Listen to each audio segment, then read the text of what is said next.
네, 제가 다음 주에 제가 여러분에게 드릴 것이 있는데, 저희가 한 2, 3년 전에 성미란 권사님께서 주신 딸기가 해마다 그 자리에서 이 겨울을 나고, 근데 그것도 해서 올해도 많이 따먹었습니다.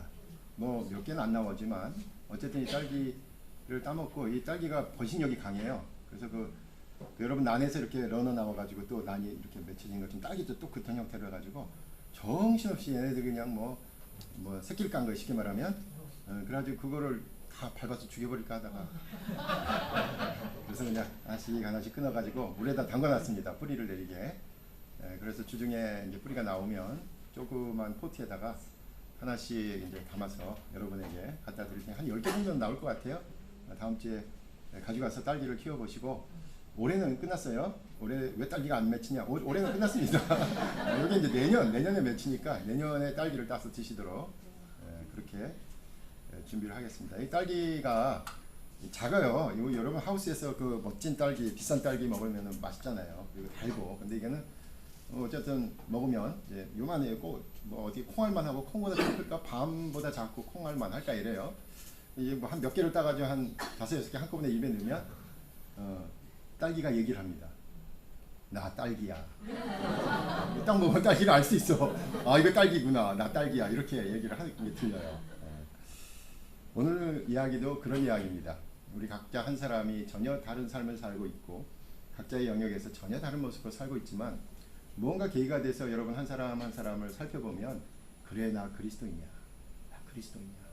나 예수 믿는 사람이야. 이런 말이 스스로 나올 수 있어야 되고, 오늘 보면은 바로 정체성과 관련되어 있는 이야기를 하고 있습니다.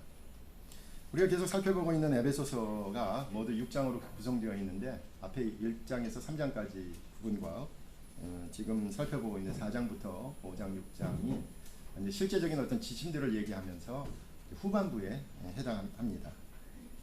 특별히 이 4장 처음에 기억하시는지 모르겠습니다만은 교회는 하나다. 교회는 하나가 되어야 된다 라는 주장으로 시작했었습니다. 3절에서 그랬죠. 평안에 매는 줄로 성령이 하나 되게 하신 것을 힘써 지키라. 성령이 하나 되게 하셨다라고 하셨고요. 또 우리가 야외 예배 때 살펴본 것 같은데 4절에서는 성령도 한 분이다. 5절에서는 주 예수 그리스도도 한 분이시다. 6절에서는 하나님도 한 분이시다 라고 말하면서 결국엔 삼위일체 하나님이 하나이신 것처럼 교회는 하나가 되어야 한다라는 것을 계속 강조하고 있었습니다. 그런데 오늘 본문을 읽는 순간 다른 얘기를 하고 있네, 이런 기분이 들지요. 다른 이야기처럼 들리는 거예요. 하나의 교회 이야기를 하다가 오늘은 다른 것이 있다 라고 얘기를 하고 있어요. 엄밀하게 말하면 서로 다른 일을 한다라는 거죠.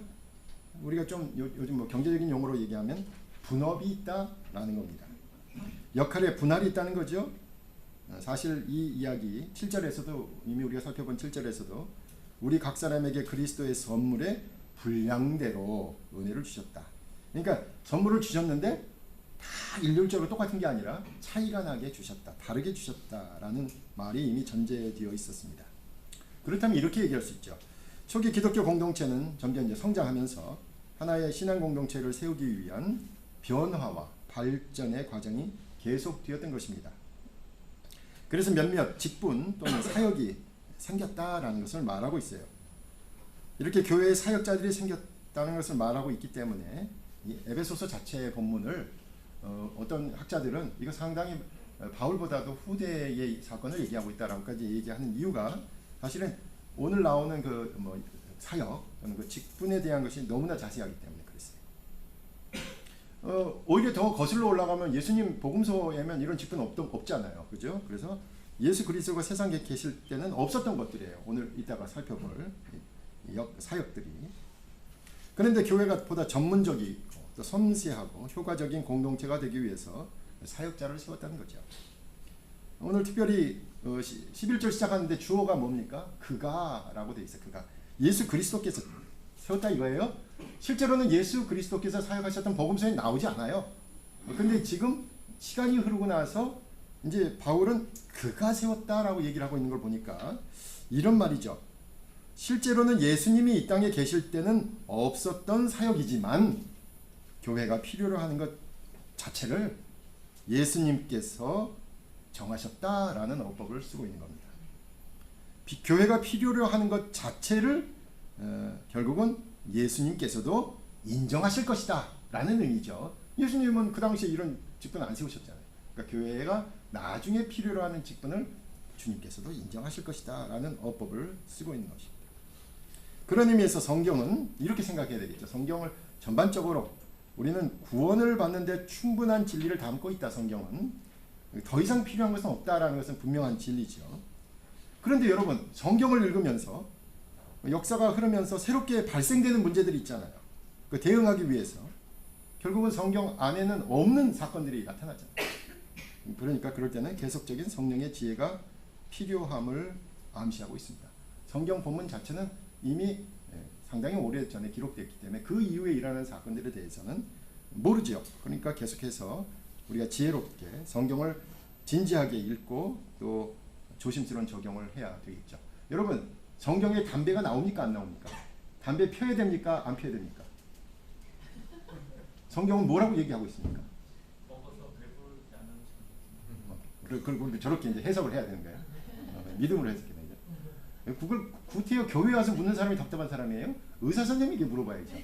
담배를 펴도 됩니까? 아닙니까? 의사 선생님께 상의해야 될 걸 왜 목사에게 와가지고 담배 펴야 됩니까? 안 펴야 됩니까? 그렇게 물어봅니까? 의사 선생님 여기 계시니까 의사 선생님과 상의하세요. 그런 문제는.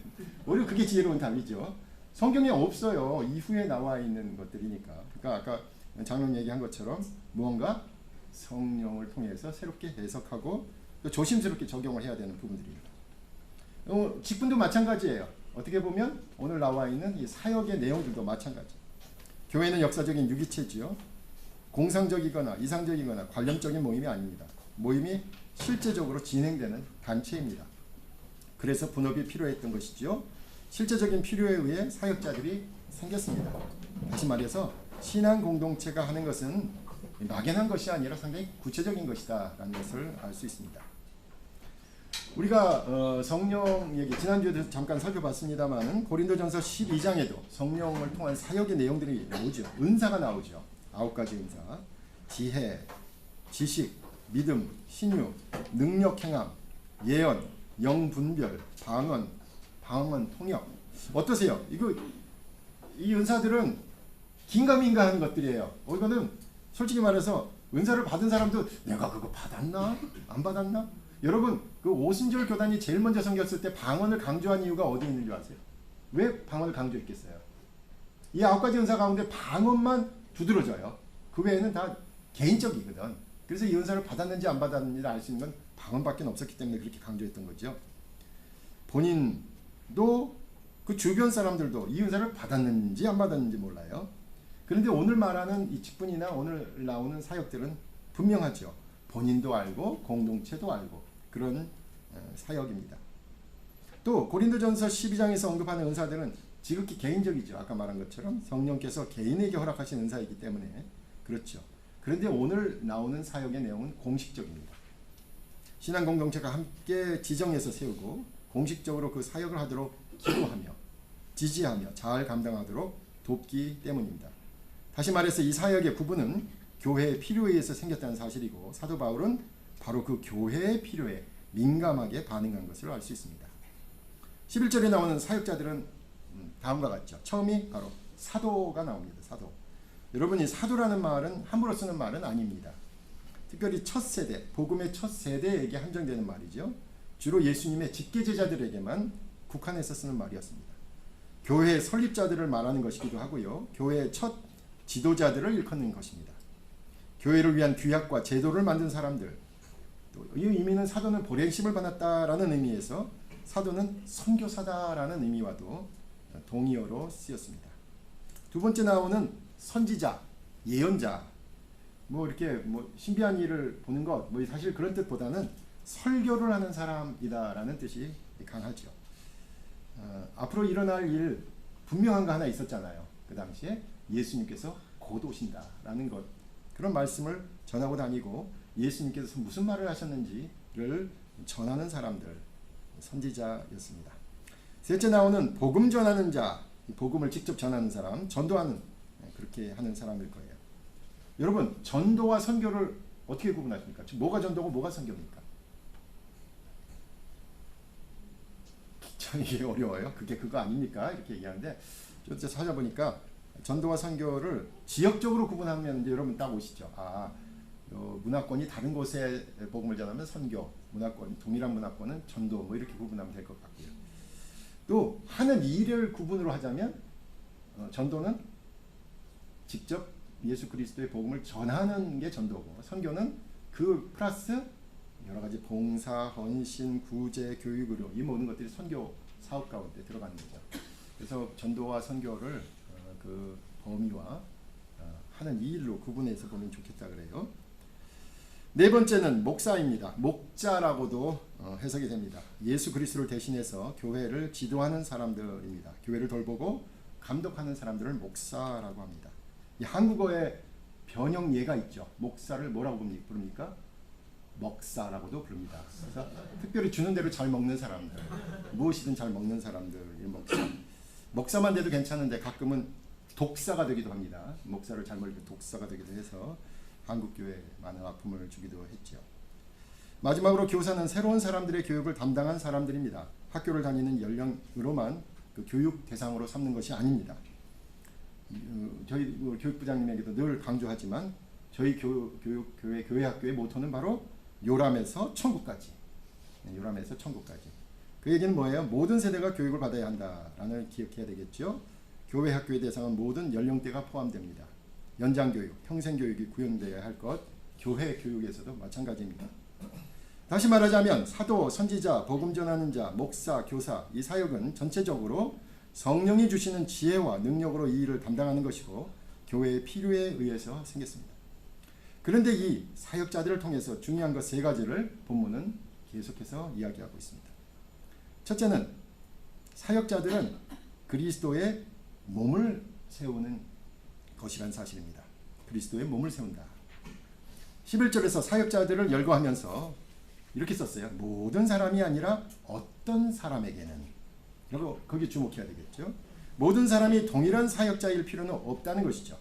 모두가 같은 일을 할 필요 없습니다. 각자의 역할이 하나하나 모두 중요하다는 사실입니다. 그러나 각자 다른 역할을 하지만 공동의 목표가 있습니다. 그것은 바로 사역자들을 통해서 신앙 공동체 안의 성도들이 함께 봉사의 일을 하는 것입니다. 그러므로 사역자들을 세우고 사역자들만 그 일을 하는 것이 아니죠. 사역자들과 함께 모든 성도들이 함께 일을 하는 것입니다. 사역자만 세우고 나 몰라라 하는 것이 아니라 사역자의 일을 모두가 함께 하는 것입니다. 그래서 사역자를 세우는 목적이 바로 교회를 세우는 것, 주의 몸을 세우는 것이다. 이렇게 얘기하고 있습니다.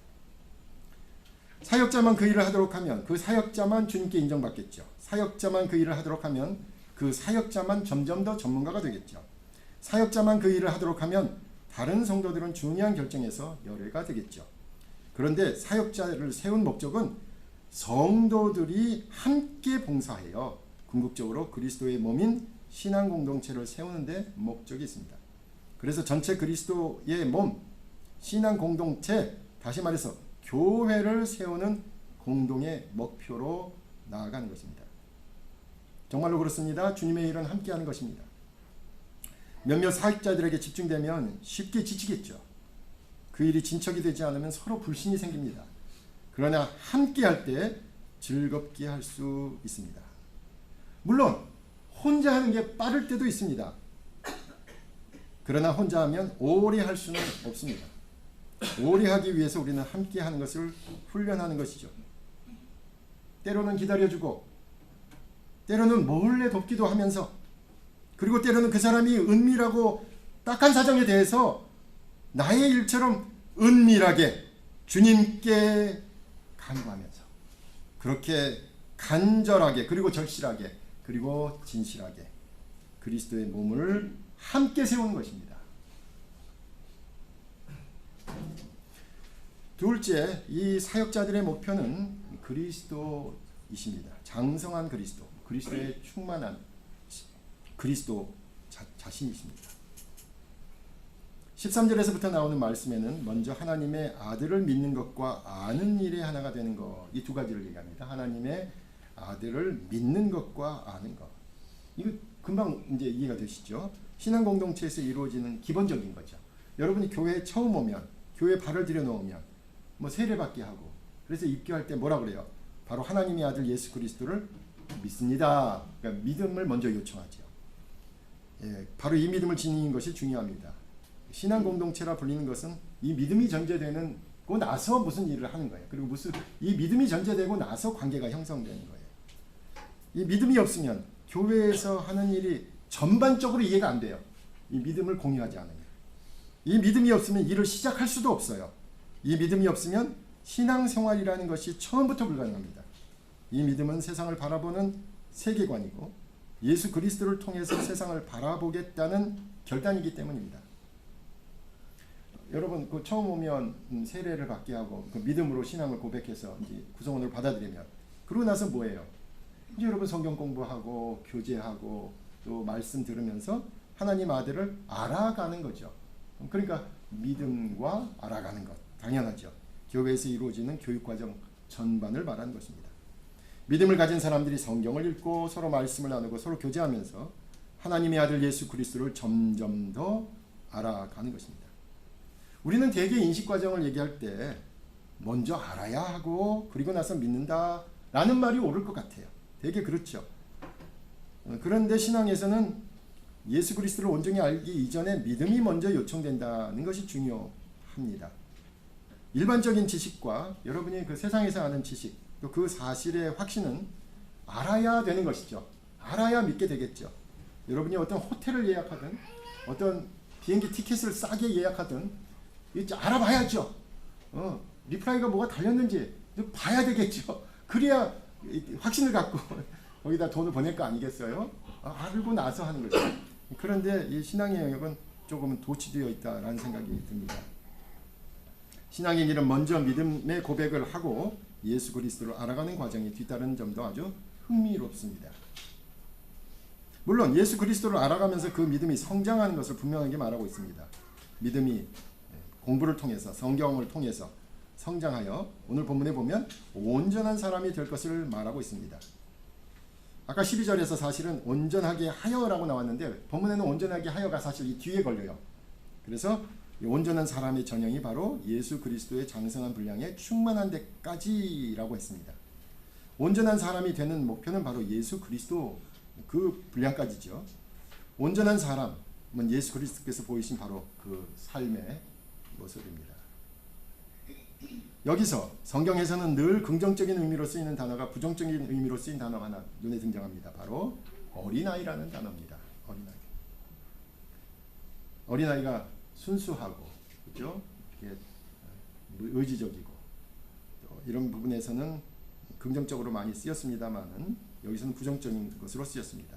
신앙에서 어린아이란 오늘 본문에 보니까 세속적인 속임수와 유혹의 가르침에 빠져서 이리저리 급류에 휩싸이고 바람에 흔들리는 상태를 어린아이라고 말하고 있습니다.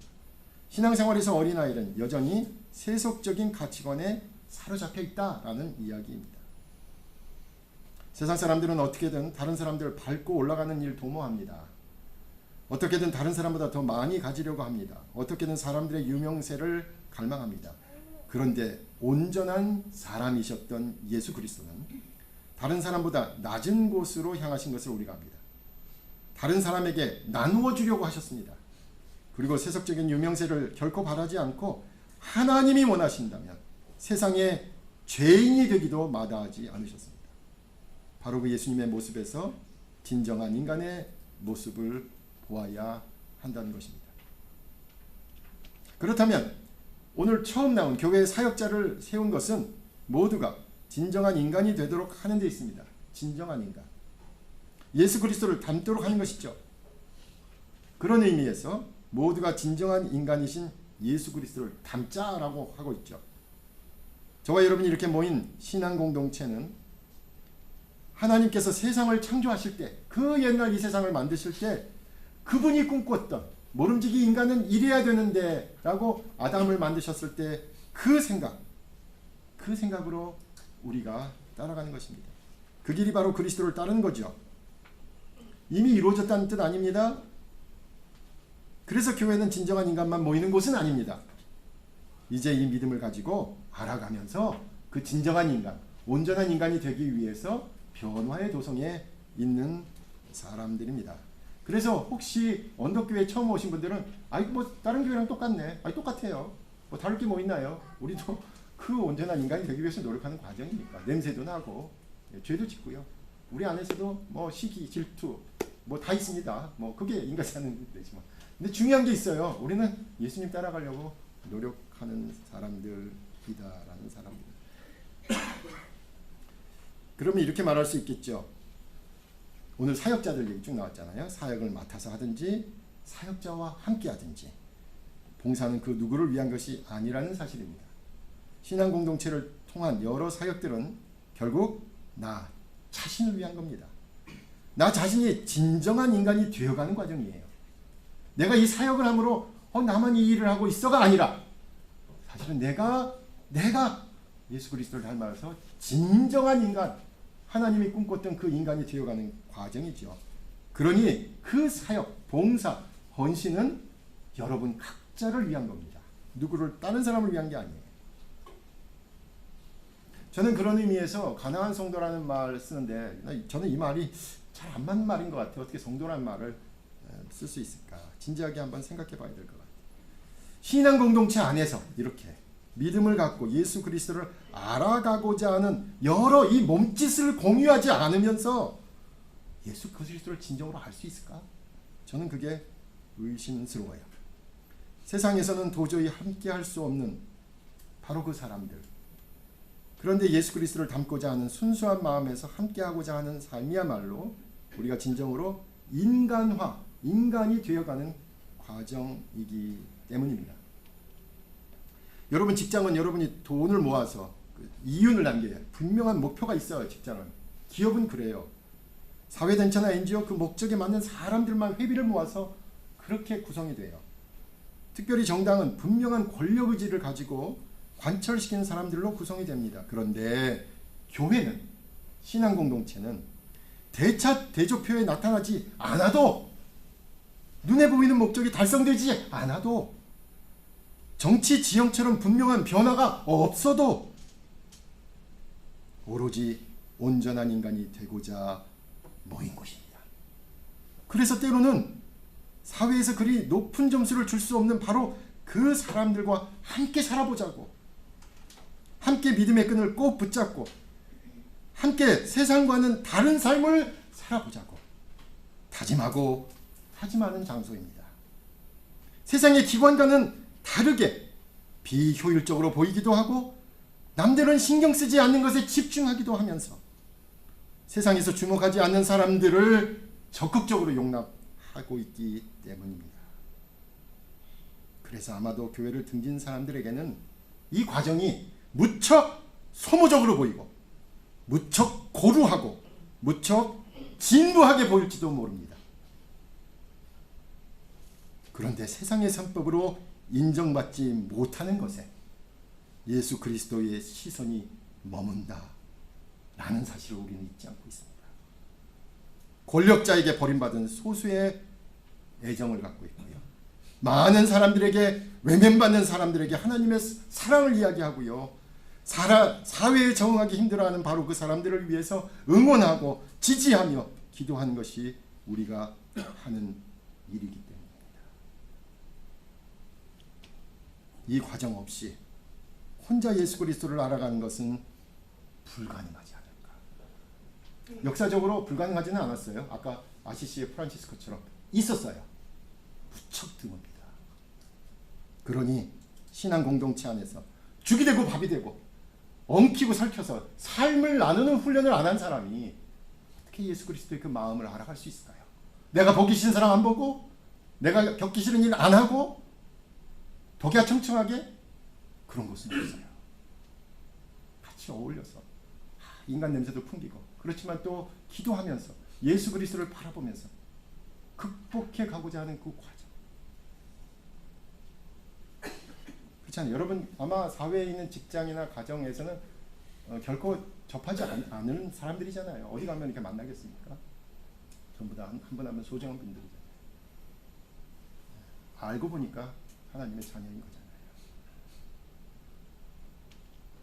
그래서 신앙 공동체에서 온전한 인간이 되고자 하는 일이 쉽지는 않겠지만 우리 인생을 보고 한번 도전해 볼 가치는 분명히 있다라고 생각합니다.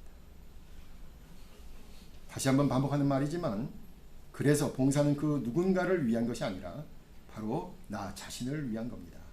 그 봉사의 일은 내가 사람이 되고 싶어서, 내가 진정한 사람의 역할을 하고 싶어서, 내가 진정한 인간으로 거듭나고 싶은 의지를 보이는 게 그게 봉사입니다. 남에게 가는 게 아니에요. 그로부터 오는 게 더 많아요. 마지막으로 셋째는 앞에서 말한 인간화 프로젝트의 최종 목적은 바로 우리 모두의 머리가 되신 예수 그리스도에 연결되고 결합되는 것입니다. 그러므로 무엇인가 우리의 목표가 흔들린다면 예수 그리스도 그분에게 초점을 맞춰야 하겠죠. 예수 그리스도를 바라봐야 합니다.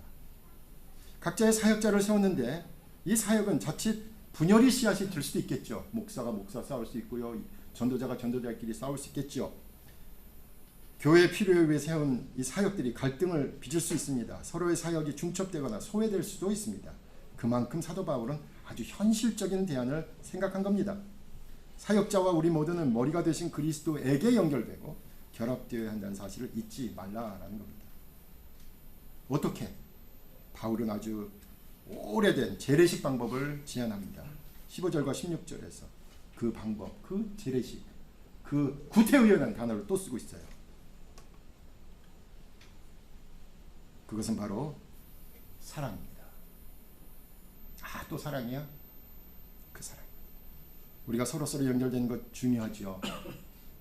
우리가 서로 도움을 주고받고 중요합니다. 서로 자주 만나서 서로 교제하는 것 아주 중요합니다. 그런데 무엇보다도 중요한 것이 우리 모두가 우리 각자의 그 만남, 그것이 결국 우리 모두가 예수 그리스도에게 연결되고 결합되는 것이어야 한다는 거예요. 그렇게 주님을 머리로 하여 하나의 몸이 되어가는 것입니다. 주님이 보여주신 바는 그 사랑을 우리 마음에 두고 우리가 행여 주님으로부터 멀어지지 않았는지 항상 점검할 때 우리를 그리스도인이다 라고 하는 것입니다. 우리 가운데 사역자라 세움을 받은 분들이 있습니다. 우리 권사님 오늘 기도하셨는데 이분들만 일하는 게 아니라 우리 모두가 함께 주님의 몸을 세우는 것입니다. 그리고 사역자들과 우리 모두의 목표는 진정한 인간이셨던 예수 그리스도를 따라가는 겁니다. 이게 정량적으로 얘기한다면 요즘 그 행정서식에서 얘기하면 정량적인 거로는 예수 그리스도의 장성한 분량에 충만한 데 이르기까지 정량적인 것이겠죠. 정성적인 건 뭡니까? 이제 우리 모두 예수 그리스도를 머리로 하여 사랑으로 주님께 연결되고 결합되는 것입니다. 여러분 처음에 교회 나올 때 여기 언대교회가 됐든 다른 교회가 됐든 어떤 사람의 소개를 받고 나가죠. 그 사람 때문에 와요. 그분이 적극적으로 소개하니까 그리고 그 사람이 믿을만 하니까 따라오는 거죠. 그런데 이제 점점 시야가 바뀌어야 됩니다. 나를 인도한 그 사람이 아니라 그 사람을 이끄는, 그 사람이 바라보는, 그 사람이 닮고자 하는 그 예수 그리스도를 바라보셔야 됩니다. 제가 지난번에 보여드렸던 그림이 하나 있는데요. 그 그림 볼까요? 네, 여러분 달마도에서는 그 있잖아요. 달을 가리키는 달마의 손가락이 아니라 그 달을 보아야 된다라고 늘 얘기하잖아요. 동양의 선문법에. 서양에서도 그리네 바르티의 크루시픽션이라는 그림이 있는데 여기서도 세례 요한이 에케 호모 그러면서 이 사람을 보라 손가락으로 가리키고 있죠. 여러분 이 손가락만 보지 마시라 이거예요. 누구를 봐야 됩니까? 누구를 보셔야 돼요? 세례 요한의 손가락만 보실 거예요. 아 손가락이 멋진데. 그런데 세례 요한이 저 옆에 없었잖아 그때. 이거 사실화가 아닌데 뭐 그런 얘기하지 마시고 세례 요한이 가리키는 예수님을 보라는 거예요. 예수님 십자가를 보라. 바로 이 예수 그리스도를 따르고자 하는 바로 그 길에 여기에 모인 우리 모두 한 분 한 분이 함께 하셨으면 좋겠고요. 결국 우리가 따르는 건 예수 그리스도십니다. 그러니까 혹시 우리 안에 사람으로 인해서 또 여러 가지 상처도 받을 수 있고 또 여러 가지 일들이 천천히 갈 수도 있지만 중요한 것은 우리가 바라는 바가 예수 그리스도시다라는 점 늘 잊지 말고 오늘 본문도 결국은 예수 그리스도에 집중할 것을 우리에게 권면하는 것을 기억하면서 여러 사역자들만 남겨두지 마시고 각자가 우리 모두가 함께 교회를 세우는 일에 함께 하시기를 간절히 부탁드립니다. 기도하겠습니다. 아버지 하나님 감사합니다. 에베소 교회를 통하여서 저희를 돌아볼 수 있도록 인도하시니 감사합니다. 여러 사역자들을 세워주심을 감사드립니다. 그들이 주님의 일을 할 때에 또 여러모로 함께 돕는 일꾼들이 일어나게 하시고 또 함께 돕고 기도하며 응원하며 주님의 몸을 함께 세워갈 수 있도록 인도하여 주시옵소서. 예수님의 이름으로 기도하옵나이다.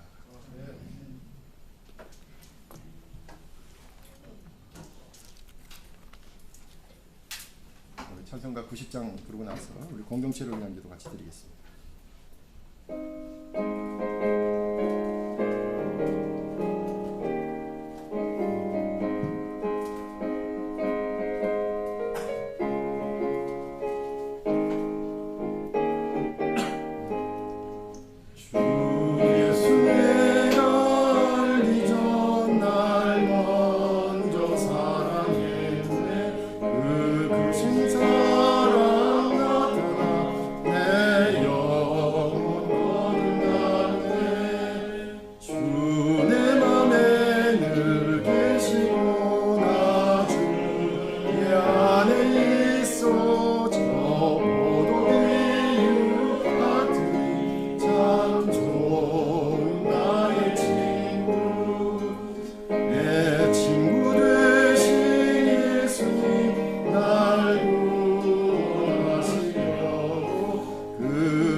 공동체를 위한 기도 같이 드리겠습니다. 언덕의 각 지체가 예수 그리스도에 집중하는 신앙 공동체를 이루도록 기도해 주시고요. 언덕교회가 성령을 통해 건강한 부흥을 이루도록, 한국교회가 예수 그리스도의 장성한 믿음을 사회에 드러낼 수 있도록, 전쟁 지역에 하나님의 평화가 속히 임하여 상처받는 이들이 치유될 수 있도록 우리 함께 기도해 주시고, 또 몸이 불편하신 분들을 위해서 계속 기도해 주시기 바랍니다. 함께 기도하겠습니다. 감사합니다. 주님, 저희가 함께 기도할 수 있도록 인도하시니 감사합니다. 저희가 함께 예배드리며 함께 기도하는 공동체입니다. 늘 주님을 바라볼 수 있도록 인도하시고, 예수 그리스도에게서 아버지 하나님, 우리가 어떻게 살 것인지, 무엇을 할 것인지, 무엇을 계획해야 되는지 함께 선언할 수 있도록 인도하시기입니다. 무엇보다도 우리 각자 한 사람 한 사람이 예수 그리스도의 믿음으로 영접할 수 있도록 은혜를 더하시고, 신앙생활을 하면서 예수 그리스도를 더 깊이 알아갈 수 있도록 인도하여 주시기 원합니다. 아버지 하나님, 주여 아버지 하나님 같이 하여 주시옵소서. 도와주시옵소서. 주시옵소서. 아버지 하나님, 여호와 아버지 하나님, 같이 하셔서 성령과 같이 하시고 예수 그리스도에 집중하는 자들이 될 수 있도록 인도하여 주시기 원합니다. 여호와 아버지여, 여호와 아버지 같이 하여 주시옵소서. 주님께 손께서 같이 하시기 한국교회가 아버지 하나님 예수 그리스도의 장성을 받는 이르기까지 그 믿음을 보일 수 있도록 인도하시고, 행여 어린아이와 같은 모습을 보지 않도록 이를 같이 하시기 원합니다. 장사 분량이 충만되게 이르기까지 잡아주시옵소서. 또한 우리 연약한 지체들을 주님께서 붙잡아 주시기 원합니다. 여호와여 함께하여 주시옵소서. 같이 하시면서 그들이 영원히 주님의 은혜와 성령을 받을 수 있도록 인도하여 주시옵소서.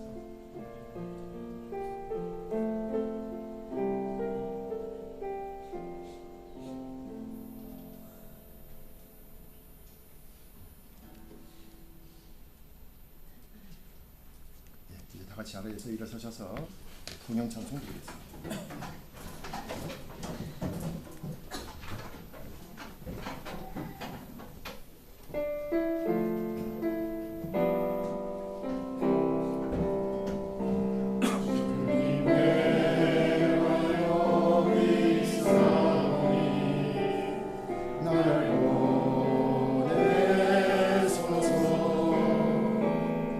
나의 몸 주께 드리오니 주 받으옵소서.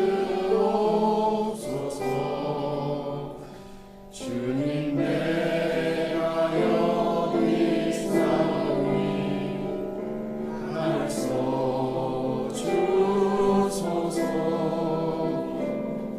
가진 것 모두 다 주께 드리오니 주 받으옵소서. 할렐루야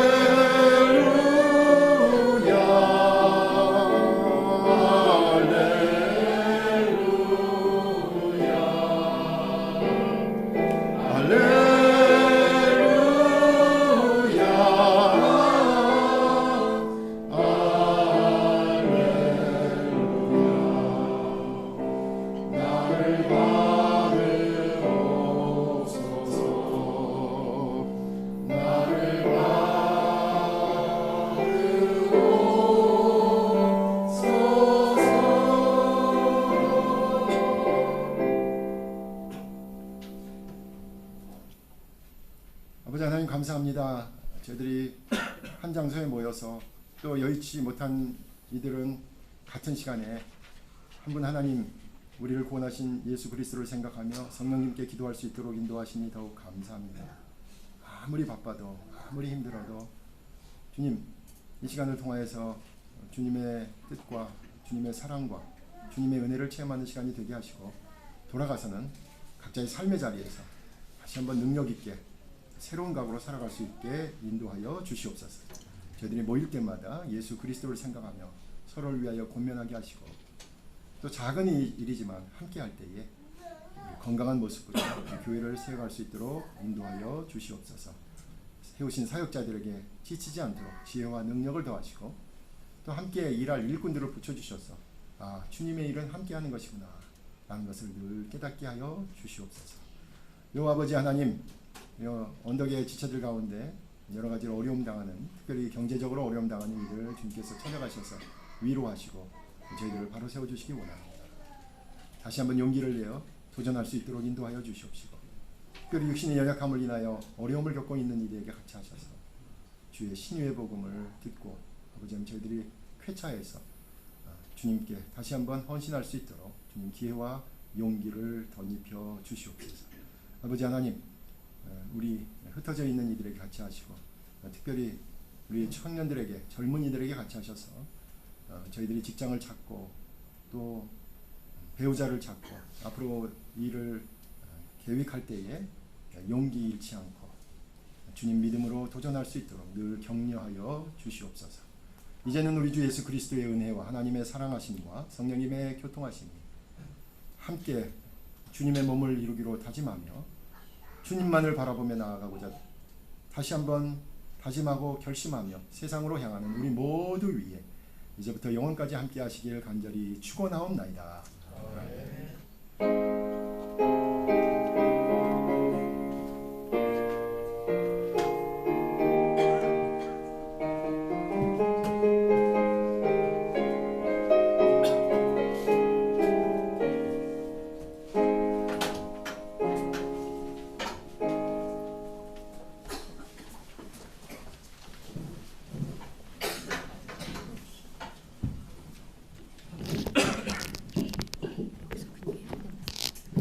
안녕하세요.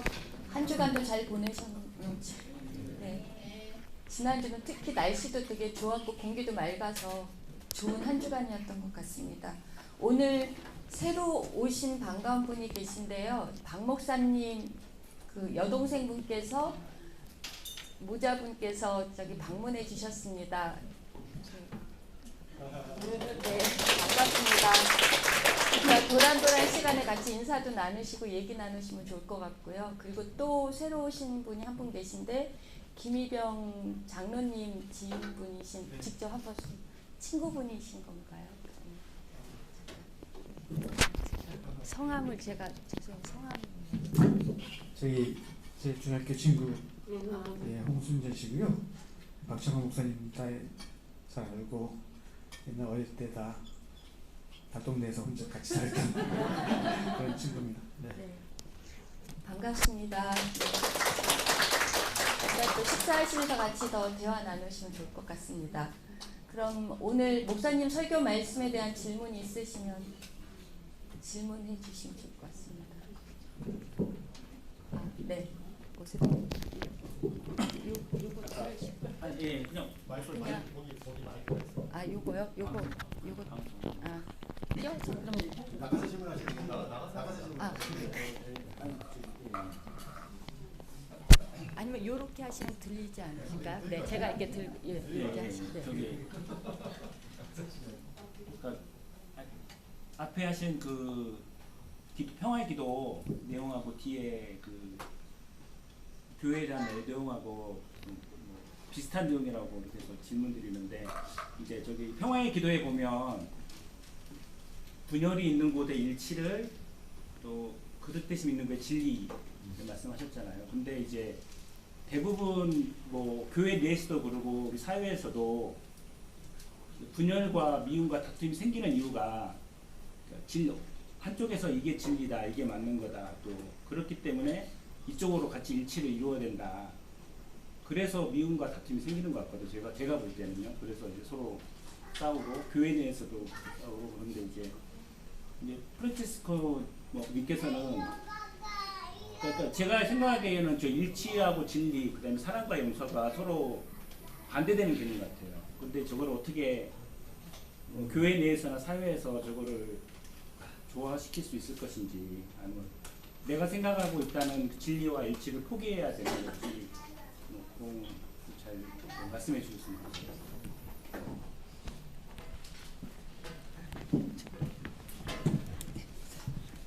오세훈 집사님 항상 예리한 질문 하시는데 오늘도 어김없이 예리한 질문을 하셨군요.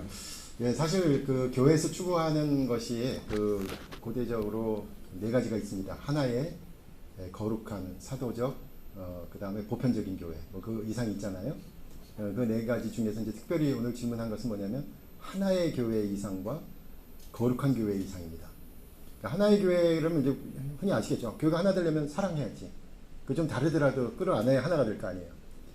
그런데 이 거룩한이라는 것은 좀 달라요. 진리를 지켜야 되고, 그러면은 진리가 아닌 것은 잘라내야 될 거 아니에요. 그러니까 하나의 거룩한이라는 것은 사실 지금 말한 것처럼 모순이에요. 하나이면서 거룩한 걸 지키기가 쉽지 않아요. 하나는 용서를 해야 끌어안아야 되고, 거룩한 걸 지키기 위해서는 아닌 것은 아니다라고 얘기해야 되고, 뭐 진리가 아닌 것에 대해서는 얘기를 말해야 되니까. 그래서 사실 이게 서로 상충되는, 여러분 그 자유와 평등도 마찬가지잖아요. 자유와 평등은 동시에 이루어지기 힘들죠. 평등한 사회를 구현하려면 자유를 어느 정도 제어를 해야 돼요. 너무 많이 나간 사람, 너무 막 뛰는 사람 좀 가라앉혀야 되잖아요. 그 평등한, 자유로운 세상과 평등한 것은 우리가 맨날 자유평등 얘기하지만 그것도 상충되는 요소가 분명히 있거든요. 똑같습니다. 하나와 거룩함. 그래서 사실은 교회가 그것 때문에 많은 아픔들을 겪었고 분열이 된 것이 사실인데, 뭐 그거는 좀 이미, 그리고 또 사실은 여러 가지 면에서 보면 교회가 과연 그러면 그 거룩함을 지키기 위해서 분열됐는가 보면 사실은 그렇지는 않았어요. 이게 교회가 분열되는 것은 개인적인 이해관계 때문에, 정치적인 이해관계 때문에 분열이 되는 경우가 너무 많았기 때문에 최근에는 아예 이렇게 얘기하자. 제가 그저께도 연세대학교에서 했던 얘기인데요. 다른 건 뭐냐면 우리가 하나님에 대한 고백, 신앙 고백, 삼위일체 하나님, 예수 그리스도의 신성과 인성에 대한 것들, 이런 걸 부정하지 말자. 그런 것들은 선언적으로 있는 신앙 고백이니까 그런 거는 교리적인 것으로 동의하고, 그리고 그 외에 그에 대한 2차적인 설명들 또는 부차적인 것들, 예배를 어디서 드릴 것이냐, 세례를 물속에 들어갈 것이냐 아니면 물을 뿌릴 것이냐, 뭐 여러 가지, 예배를 일부 예배를 이렇게 드리고 저렇게 드릴 거냐, 이거 본질적인 거 아니잖아요. 이거 어피니언이거든요. 그러니까 중요한 교리와 어피니언을 좀 구분해서 정말로 교리가 아니면은 싸워야 되겠지. 그 기독교 교리가 아닙니까? 근데 그런 건 거의 없어요. 대개는 그 오피니언이에요. 의견들 차이 때문에 이제 교회가 분열들이 있었기 때문에 의견들에 있어서는 다양함을 인정하는 방향으로 나아가야 된다라는 생각을 하게 됩니다. 물론 이것도 그냥 말로 좋았어. 그럼 본질적인 진리와 의견의 차이는 또 누가 기준하냐? 어떤 사람들은 자기 의견을 내면서 이거 죽기보다 까무러치기 이렇게 지켜야 되는 진리라고 생각하는 사람들이 있거든. 근데 기독교에서 요구하는 교리 많지 않습니다. 딱 선언되는 우리가 아는 몇몇 선언들 외에 많지 않아요. 그리고 그 외에는 다 신학자들이 갖다 붙인 말들이거든요. 그러니까 그런 거는 의견으로 받아들일 수 있는 거죠. 그래서 그것을만 구분하더라도 우리가 하나이면서 또 거룩한 교회를 지켜가는 이상을 현실적으로 대안이 되지 않을까라고 얘기할 수는 있는데 지금 말씀하신 것대로 근데 분명하게 거룩하고 하나가 되는 것은 같이 지키기는 어려운 대목이라는 것은 분명합니다. 이런 거를 발견하는 교인이 언덕에 있다는 사실 상당히 긍지를 가지실 수 있어요. 왜냐하면 그 단어는 우리는 하나의 거룩한 교회라고 얘기는 하지만 그게 조금만 생각해 보면 그 지키기 어렵잖아요. 하나려면 포용해야 되고 거룩한 교회가 되려면 잘라내야 되고 이게 이제 모순되죠. 그래서 상당히 어려운 주제인데 연합운동을 하시는 분들이 제가 하는 그런 논조를 주로 얘기하시는 것 같습니다.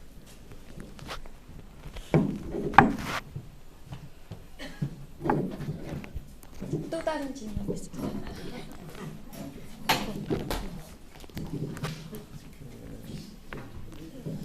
오늘 말씀에서 이제 사역자들의 역할에 대해서 조금 오늘 본문에 나와 있는 것 같아요. 사실 언덕교회가 보통 다른 교회들과 달라서 평신도의 역할, 또 사역자 역할이 약간 역할이 중첩되기도 하고 또 약간 다른 부분도 있는데 그래서 언덕교회 예전에 우리 그 전사님 지금 좀 좀 됐는데 처음 오셨을 때 언덕교회는 목회자가 뭘 해야 될지 모르겠다고 그랬던 것 같은데 그래서 일단 오늘 본문에는 보면 이제 성도를 온전하게 하며 봉사일을 하며 이렇게 나와 있는데 성도를 온전하게 하는 것이 상당히 중요한 부분인 것 같고 그렇다는 생각을 했고 이제 그 전사님 질문을 생각하면 저도 한번 생각을 해봤어요. 언덕교회에서는 목회자가 어떤 역할을 해야 될까? 근데 이제 사실 그래서 이거는 질문이기도 하고 약간 반응이기도 하고 우리 목회자분들이 여러 가지 많은 일들을 이제 하시는데 근데 평신도가 할 수 있는 이제 사실 파트타임을 하기 때문에 시간이 제약이 있잖아요. 여러 가지 제약이 있는데 조금 거기에 조금 더 초점을 더 주시면 좋지 않을까. 만약에 목회자가 하는 일 중에서 제한된 시간 속에서 할 수 있는 일이 한계가 있다면 조금 평신도한테 떼주고 그 다음에 평신도 한 사람 한 사람이 온전한 사람이 되도록 여러 면에서 온전한 사람이라는 거는 또 오늘 본문에 나와 있는데 그러니까 하나님과 친밀하게 교제하고 하나님 안에서 좀 스스로 좀 자라갈 수 있는 그런 사람을 어떻게 하면 만들어갈 수 있을까 그런 면에서 조금 더 관심을 가져주시고 현재 지금 여러 가지 우리가 하고 있는 게 있지만 조금 더 보완이 필요한 부분이 있다면 그런 거를 좀 해주시면 좋지 않을까 하는 개인적인 오늘 말씀드리면서 바른 생각을 다시 한번 해봤고요. 혹시 박 목사님 목회자 역할에 대해서 혹시 좀 추가로 하실 부분 있으면 오늘 이제 사실은 여기 나와 있는 목사는 지금 목사하고는 또 조금 다르잖아요, 그죠? 많이 어떻게 보면 지금으로 치면은 구역장 뭐 지금 사람 좀 돌보는 그런 역할이라고 보는데 근데 이제 보통 이 본문을 목회자 역할로도 많이 보거든요. 그래서 목사님 혹시 조금 더 추가 하실 말씀 있으면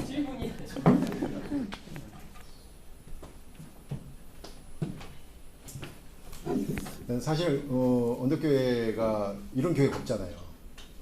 다른 데 없죠. 다른 데 이런 교회 못 보셨을걸요. 그러니까 사실 건강한 장로교회 연합 이상의 그 네임의 교회 협의회 쪽은 개혁 운동하지만 대부분 목사님들이 풀타임입니다. 일단 건강 장로교회에서도 우리 교회하고 넘어서 교회인가 둘은 다 파트타임이고 그러니까 대개는 풀타임이에요. 그러니까 전임 사역자들이죠. 그러니까 결정도 빠르고 추진력이 있고 그렇게 하는 게 강하고요. 파트타임으로 있으면서 이렇게 교회가 21년 동안 지속되어 온 게 기적입니다. 그러니까 여러분 그 긍지를 가지셔야 되고요. 그런 면에서 이제 역할 분담이 문제가 되는데 이제 사실은 이제 목회자의 일을 줄이려면 평신도들이 그 일을 하셔야 되죠. 사역자처럼 하셔야 돼요. 오늘 본문처럼. 그러니까 열심히 하셔야 되는데 이제 빵꾸가 나면 어떻게 해야 되냐. 그건 이제 목회가 또 땜빵 해야 되는 거 아니야. 보이지 않게. 그러니까 집사님 말씀하신 것처럼 그런 일을 안 하게 하려면 여러분이 빵꾸를 내시면 안 돼요. 그렇잖아요. 그 땜빵 하는데도 상당히 시간이 많이 걸리거든요. 그러니까 이제 여러분이 이 평신도 중심의 교회는 평신도들이 헌신된 교회여야 됩니다. 그러니까 이제 그런 사명감을 가지셔야 되고, 그러니까 이제 저는 목회자로서 사실 말씀 전하는 일에만 집중하고 싶지만 수시로 주중에도 전화가 계속 와요. 학교에서 수업 중인데도 전화 계속 울립니다. 목사님 큰일 났습니다. 근데 그런 전화 오면은 어떻게 땜빵 해야지 어떻게 해요? 신방도 해야 되고 또는 그러니까 이제 그런 일들을 이제 누군가가 해줘야 되는데 제가 볼 때는 그게 목회자의 일이라고 생각이 돼요. 그러니까 근데 그런 일을 하지 마세요라고 얘기할 수도 없죠. 그러면 또 뭔가 상처받고 안 나온 사람들이 있고 막 이럴 거 아니에요. 그러니까 결국 목회자가 하는 일은 땜빵입니다. 땜빵인데 그런 일은 이제 좀 줄일 수 있도록 해야 되는데 그래서 제가 요즘 하는 것은 우선 말씀 전하고 하는 일에 집중해야 되고 이게 전문 영역이니까요. 그 다음에 신방이 이제 문제인데 신방이 결국 이제 그 전부터 그래요. 교인들이 아무리 신방을 많이 하고 전도사님이 가서 신방을 하고 부목사님이 가서 신방해도 목사님 안 오면 신방 안 했다 그래요. 이게 이제 한국 사람들이 갖고 있는 정서이기 때문에 신방에 있어서 정도는 해야 되지 않을까. 그것을 평신도들이 나누면 좋긴 한데 본인들이 신방이라고 생각을 안 해요. 그러니까 이제 그 돌보는 일을 좀 어떻게 나눴으면 좋겠다는 생각을 하고요. 그리고 이제 교육하는 일이긴 한데 그런 부분에서 역할 분담을 좀 했으면 좋겠다는 생각을 합니다. 저도 얘기하지만은 저 학교에서 18학점, 20학점 하고 연구해야 되고 논문 써야 되고 학생들 뭐 신대원 학부생들 한 20명 지도하고 그러면요. 뭐 예를 들어서 설교를 좀 더 일찍 준비하고 싶지만 저도 맨 마지막 순간인 토요일 날 집중할 수밖에 없어요. 제가 풀타임이 아니니까. 설교 내용을 조금 더 여러분에게 공개하고 이렇게 하고 일주일 전에 나오고 그러고 싶지만 제 본업은 교수잖아요. 그러니까 그거 못한 거 여러분에게 상당히 죄송하게 생각하죠. 그래서 누가 설교도 1년치를 미리 좀 알려주십시오라고 얘기하는데 풀타임 하시면 가능해요. 풀타임 하시면 가능하고 또 하나는 설교 본문 같은 거 이렇게 적는 얘기를 하셨는데 저 고민 많이 했어요. 저는 교인이 뭐라고 얘기하면 입력해요. 그래서 어떻게든 풀어주려고 얘기하는데 풀타임이면 가능하고요. 또 목사님 설교 본문에 넣는 사람들은 주로 목사님이 자기 과시하시는 그런 교회, 목사님 중심의 교회가 될 때 설교 본문 다 일일이 해가지고 프린트아웃해서 나눠주죠. 근데 저는 아직도 아까 말한 대로 마지막 순간까지 설교 본문을 만들기 때문에 자신이 없어요. 그리고 제 설교를 본문을 어떻게 내놓는 것 자체에 별로 그렇게 좋아하지 않고 아시겠지만 동영상 찍는 것도 별로 좋아하지 않습니다. 근데 뭐 제가 설교하는 게 전문가가 아니고요. 저는 여러분이 아시다시피 교회사가 전공입니다. 그 18세기 이후에 웨슬리, 부흥운동, 복음주의가 전공이기 때문에 그 분야가 제 전공이에요. 성경은 여러분이나 저나 똑같아요. 제가 MDB 때 들은 이후로는 성경은 뭐 성경 더 이상 공부는 안 했으니까요. 그렇게 공부하고 있는 것이니까 그런 면에서 여러분이 목회자에 대한 기대도 좀 접어주셨으면 좋겠고 그렇게 하려면 풀타임 목회자를 모셔야 되고요. 그러니까 이제 파트타임으로서 제가 할 수 있는 역할이 있기 때문에 무언가를 막 더 해보고 싶은데 그런 거는 이제 풀타임하고 하셔야 되는 부분들이 꽤 있는 걸로 알고 있어요. 예. 그러니까 뭐 학교에서도 일 터져가지고 이번에 막 끌려가고 연대까지 가서 저녁 10시까지 있고 막 이러고 금요일 날 늦게 왔는데 주보는 또 빨리 보내달라고 하니까 저녁 12시까지 주보 만들어서 보내고 거기에 맞춰 또 설교 준비가 토요일 하루 종일 해야 되잖아요. 그러니까 뭐 제 또 사정을 얘기하면 또 그럴까요? 어떤 면에서는 목회자에게 뭔가를 하려면 풀타임을 구하셔야 되고요. 파트타임일 경우에는 역할을 좀 나눠서 하시는 게 좋겠죠. 그렇지만 또 목사이기 때문에 해야 될 역할들이 눈에 보이니까 그런 걸 하라 마라 이렇게 얘기하면 좀 어려울 것 같습니다. 또 한 사람 한 사람 또 따뜻거려야 될 부분들이 있고 하니까 그런 부분들이 있지 않을까 싶습니다. 뭐 질문하셨는데 푸념하게 됐네요. 그러니까, 예, 감사합니다.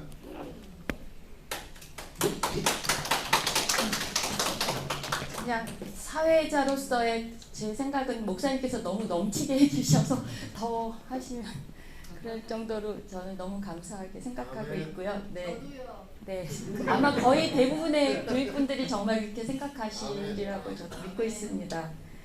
그리고 오늘 첫 주라서 운영위원회가 예배 후에 있고요. 그 다음에 운동부에서 기획을 뭔가 이벤트를 기획하셨는데 직접 부장님께서 나오셔서 설명을 해주시면 더욱 호응이 좋고 좀 많이 공감을 해주실 것 같아서요. 네.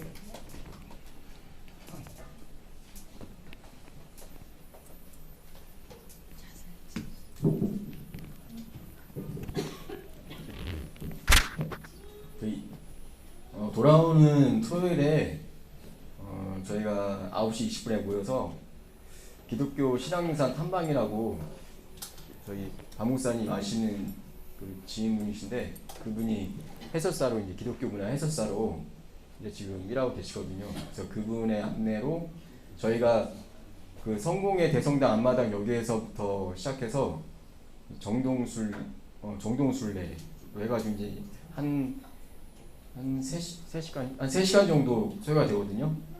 그래서 기독교 우리나라 저희 나라의 기독교의 그 순례 시당 순례지라고 해야 되나요? 그래서 거기서 탐방할 계획인데 네, 그래서 많은 참여 부탁드립니다. 참가비는 한 10,000원 정도 되고요. 네. 그래서 많이 참석해 주시면은 저희는 좀 뜻깊은 시간이 될 것 같습니다. 네, 감사합니다. 질문 있으면 저희 예, 교회만 예. 하나요?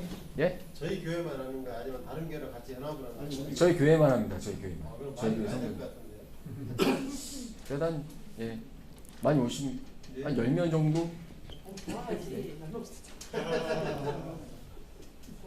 더 오면 좋은데요. 제 예상이랑 그 정도로 생각하고 있습니다. 이상입니다. 적극적으로 많이 참여해 주시면 좋겠고 이게 저기 최현희 집사님께서 올리신 그것도 포함되는 건가요? 네, 그래서 저희 단톡방에 또 열심히 올려주셨는데 그게 다 포함된다고 하니까 적극적으로 참여해 주시면 좋을 것 같습니다. 그리고 다음 주는 또 특별히 평신도 설교로 김희병 장로님께서 설교해 주실 예정이십니다. 미리 감사드리고요. 그 다음에 교회를 떠나 교회가 되다라는 책 출판 기념 토크가 있는데 그것이 지금 그 주관은 건강한 작은 교회 연합하고 뉴스 엔조이에서 할 주관을 하고 있고요. 그것은 10일 날 월요일 날 오후 7시 반에 효창교회에서 있다고 하니까 많이 참석해 주시면 좋겠고 특별히 그 책을 오늘 저기 교회에서 판매를 하고 있는데 정가가 2만 원인데 오늘 구입을 하시면 특별히 11,000원에 판매 다른 책이에요? 죄송합니다. 같은 책이 아닌가요? 저거는 이 책은 죄송합니다. 제가 오늘 뭐가 많았고 혼동을 해서 책 표지도 또 같은 색깔이라 제가 지금 혼동을 더 했나 봐요. 이거는 딴 지금 얘기인 거고 그러면은 저기 있는 저희 북클럽 책은 지금 판매를 하고 있으니까 근데 그 책이 2만 원인 거를 11,000원에 판매하고 있으니까 많이 구입하셔서 미리 읽으시고 준비해 주시면 좋을 것 같습니다. 네, 그리고 그 외에 나눔 기금하고 저희 교회 늘 있는 그 기도는 각자 주보 참가하셔서 기도해 주시면 좋겠고 이상으로 오늘 광고 마치겠습니다.